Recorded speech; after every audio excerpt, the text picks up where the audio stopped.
अस्सलामुअलैकुम students, hope you all are well. So आज का हमारा साइंस का काम है reading of page number 62, chapter number 6, that is elements and compound. So मैं रीडिंग स्टार्ट करती हूँ, साथ साथ इसकी एक्सप्लेनेशंस भी दूँगी।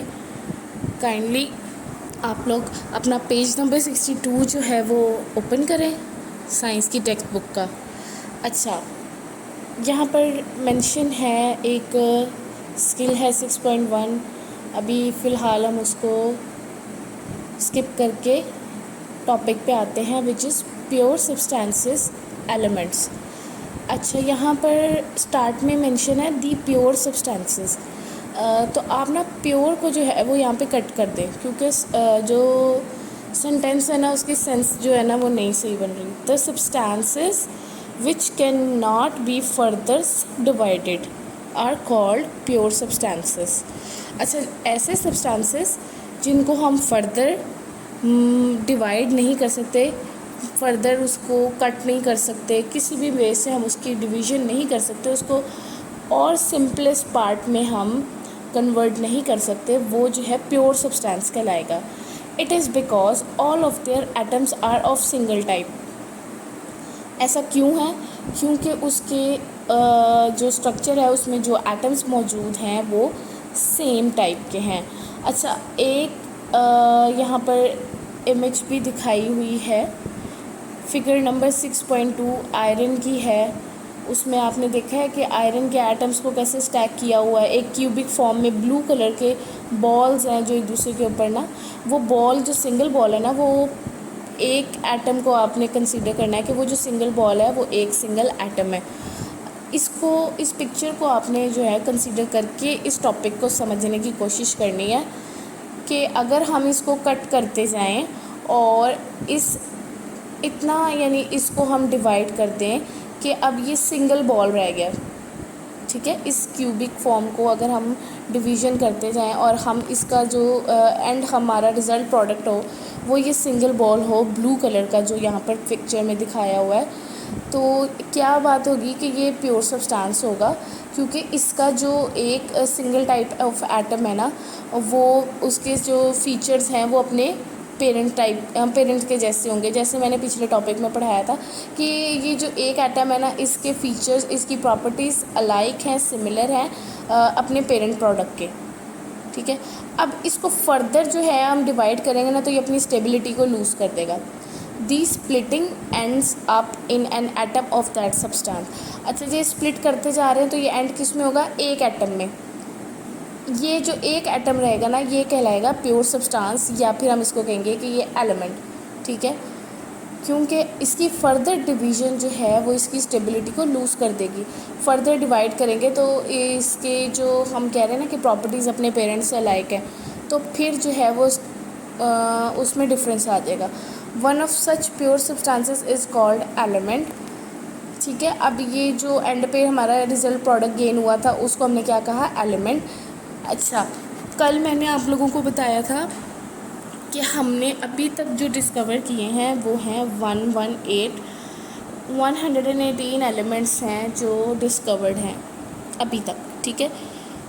उसमें से मैंने आपको क्या बताया था कि 92 जो हैं वो एलिमेंट नेचुरली प्रेजेंट है। 92 एलिमेंट्स जो हैं नेचुरली अकर करते हैं हमारे एनवायरनमेंट में, नेचुरली प्रेजेंट है, विच मीन्स कि ये गॉड क्रिएशन है, अल्लाह क्रिएशन है। और जो 26 हैं which are left, that are man made and that are synthetic, which means we have made them in laboratories. Scientist ने इन्हें जो है ना लेबॉरेटरीज में प्रिपेयर किया है। All these elements have been arranged in a table known as the periodic table.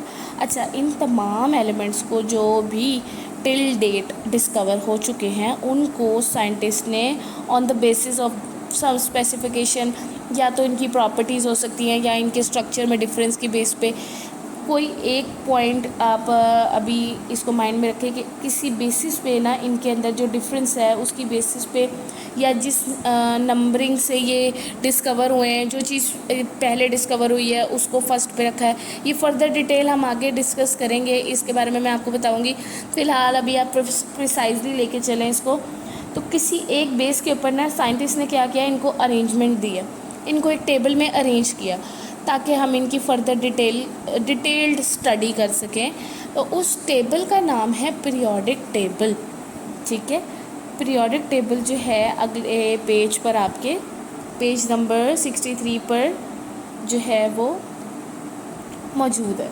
ठीक है, फिगर नंबर है 6.3। अच्छा, इसके अंदर hydrogen, oxygen, iron, gold, silver और डिफरेंट एलिमेंट्स, ये एग्जांपल्स दी हुई हैं कुछ एलिमेंट्स की। ये तमाम जो नाम मैंने अभी आपको बोले हैं, ये सब जो है ये इन्हीं 118 एलिमेंट्स में से चंद एक हैं जिनका जिक्र हम आगे फर्दर करेंगे और इनकी फर्दर डिटेल स्टडी भी आप लोगों को करवाई जाएगी। Existence of elements although are made up of atoms, however they may exist in atomic as well as molecular form। Atomic form क्या मतलब बात हो रही है, सिंगल एटम की फॉर्म में। और जब एक एटम दूसरे एटम के साथ कंबाइन कर दिया जाता है, जैसे कि मैंने कल बताया था, तो वो क्या बन जाता है, मॉलिक्यूल। ठीक है, जो मतलब कि इंडिपेंडेंटली इन्वायरमेंट में स्टेबल हैं वो एटॉमिक फॉर्म में भी एग्जिस्ट करते हैं, लेकिन जो स्टेबल नहीं है वो क्या करते हैं कि वो टाइटली बॉन्ड कर लेते हैं, जो कल हमने डिस्कशन की थी कि वो अपने आप को स्टेबल फॉर्म में लाने के लिए जो है किसी और अपने जैसे एटम के साथ भी या डिफरेंट एटम के साथ भी, होमो हेटेरो दोनों कंडीशन मैंने कल बताई थी आपको, तो अपने जैसे या डिफरेंट एटम के साथ कंबाइन करके जो है मॉलिक्यूलर फॉर्म भी बना लेते हैं। तो इसीलिए ये बताया जा रहा है कि एलिमेंट्स दोनों फॉर्म में मौजूद होते हैं, एटॉमिक भी और मॉलिक्यूलर फॉर्म में भी। Elements in the form of atoms are iron, nickel, sodium, gold, zinc. ये कुछ ऐसी मेटल्स हैं के नाम हैं जो कि एटॉमिक फॉर्म में जो है वो एनवायरनमेंट में प्रेजेंट है, यानी कि सिंगल फॉर्म में भी इनका एक एटम भी जो है ना वो स्टेबल है। ठीक है, उसे कोई ज़रूरत नहीं है कि वो किसी और के साथ कंबाइन करे, वो इंडिविजुअली भी इंडिपेंडेंटली भी स्टे कर सकता है एनवायरनमेंट में। ठीक है, इसकी एग्जांपल्स आपको दी गई है ना, आयरन, निकल। इसमें से चंद एक कोशिश करेंगे 3 to 4 आपने इसको जो है ना मेमोराइज़ कर लें, इनमें से कोई भी, आयरन, गोल्ड, जिंक, जो आपको ईजी लगती है, सोडियम। अच्छा, ये आपने मेमोराइज़ कर लेनी है ताकि कभी अगर इसके बारे में कोई शॉर्ट क्वेश्चन वगैरह हो तो आपको एग्जांपल पता हो कि जो है कौन से एलिमेंट्स हैं जो स्टेबल हैं, इंडिविजुअली इंडिपेंडेंटली प्रेजेंट है एनवायरनमेंट में। They are usually solids. जो ये स्टेबल है ना एटॉमिकली, मतलब जो एटॉमिक फॉर्म में मौजूद हैं, वो ज़्यादातर जो है ना वो सॉलिड है। कौन सी स्टेट है इनकी मैटर की, solid. And many others are extracted and purified from rocks. अच्छा, ये मैंने आपको बताया कि नेचर से एक्सट्रैक्टेड भी, मतलब कि कुछ नेचुरल भी है ना, 92 जो एलिमेंट्स हैं, तो वो नेचुरली क्या कहाँ प्रेजेंट होंगे, मोस्टली जो है वो रॉक्स वगैरह में प्रेजेंट है।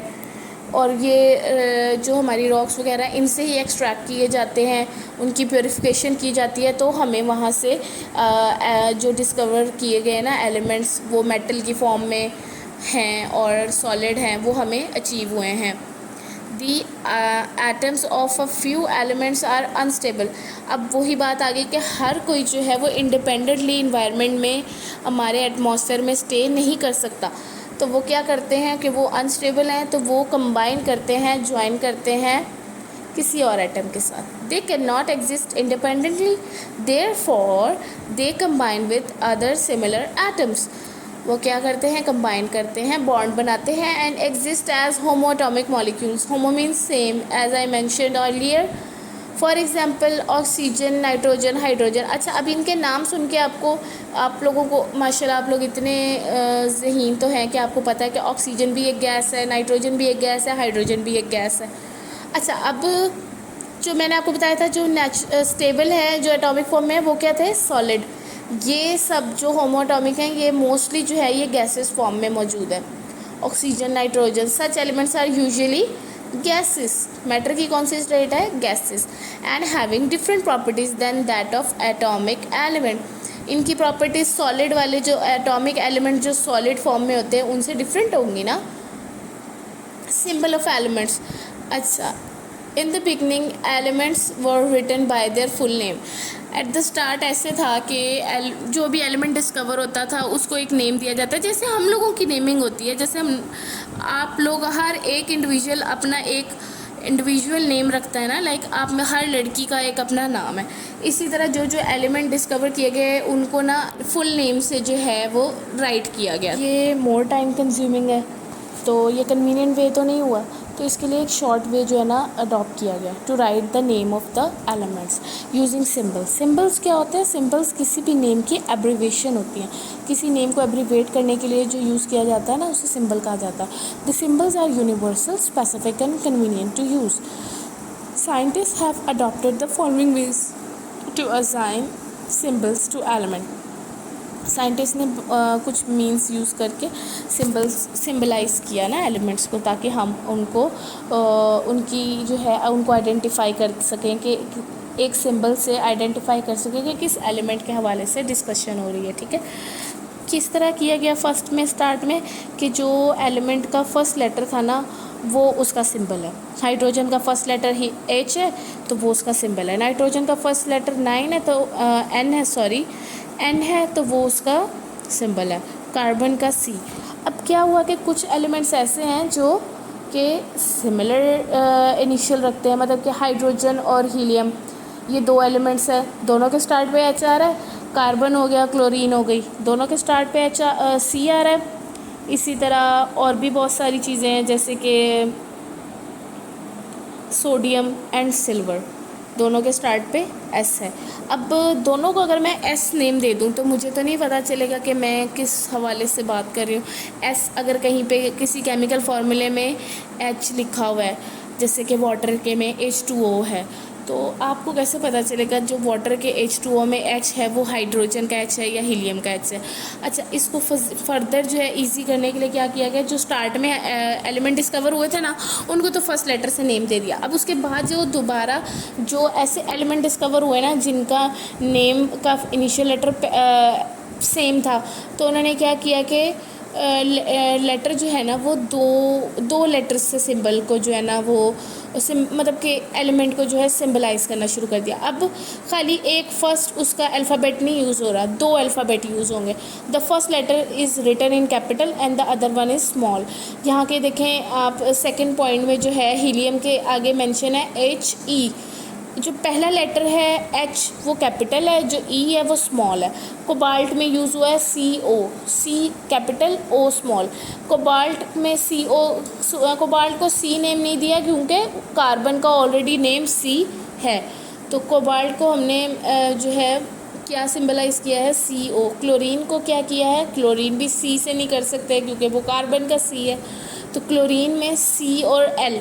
ये आपने मेमोराइज़ करना है कि किस एलिमेंट के लिए क्या सिंबल यूज़ होता है, तभी जाके जो है ना आपको केमिकल फार्मूलाज को जो है वो पढ़ना और उनको आइडेंटिफाई करना आएगा। कि कहीं पे अगर कोई केमिकल फार्मूला लिखा हुआ है NaCl, तो आपको क्या पता कि NaCl क्या है, वो Na सोडियम है, ये आपने याद करना है। ठीक है, वो कैसे, इसी तरीके से ये जो सिंबलाइज किया गया है ना एलिमेंट्स को, ये आपको मेमोराइज़ करेंगे ना तो ये आपको ईजी हो जाएगा कि केमिकल फार्मूले को आइडेंटिफाई करना।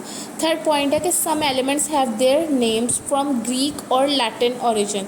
अच्छा, ज़्यादातर नेम्स जो है ना साइंटिस्ट ने ज़्यादातर, क्योंकि प्रीवियस टाइम का है तो प्रीवियस टाइम में ना ग्रीक लैंग्वेज और लैटिन लैंग्वेज को जो है ना यूज़ किया जाता था, तो वहाँ से काफ़ी नेम्स जो है ना वो ओरिजिनेट किए गए हैं। अब सोडियम का लैटिन नेम या ग्रीक नेम जो है वो क्या है, नेट्रियम। सोडियम को नेट्रियम भी कहा जाता है। लाइक लेट्स सपोज जैसे अरेबिक लैंग्वेज है, उर्दू लैंग्वेज है, पंजाबी लैंग्वेज है। अब एक ही बात को हम 3 लैंग्वेज में कह सकते हैं। ठीक है, बहुत सब लैंग्वेजेस में कहा जा सकता है ना एक ही बात को। अब सोडियम को ग्रीक लैंग्वेज में नेट्रियम कहा जाता है, तो इन्होंने सोडियम को सिंबलाइज करने के लिए नेट्रियम का Na चूज़ किया। यानी कि कुछ एलिमेंट्स जो लेटर डिस्कवर्ड है ना उनके सिंबल को उनके ग्रीक लेटर के नेम के इनिशियल से सिंबलाइज किया। गोल्ड को एरम कहा गया। गोल्ड का ग्रीक नेम, लैटिन वर्ड जो है, लैटिन कहते हैं लातीनी ज़ुबान को, लैटिन में गोल्ड के लिए वर्ड यूज़ होता था एरम, तो उसका एरम aurum aurum, I guess it is aurum, I will confirm you later. Okay, so aurum का AU सिम्बलाइज़ किया गया है गोल्ड के लिए.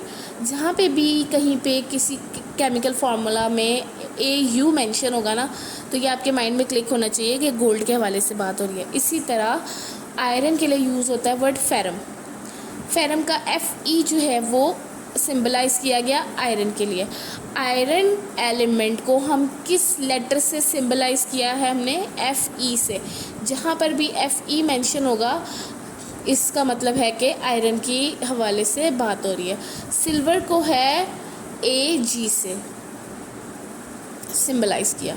आज का जो हमारा लेक्चर है वो यहीं पे हम लोग फिनिश करते हैं. आपने ट्राई करना है कि आपको जितने नेम यहाँ पर मेंशन किए गए ना एलिमेंट्स के, उनके सिंबल याद होने चाहिए.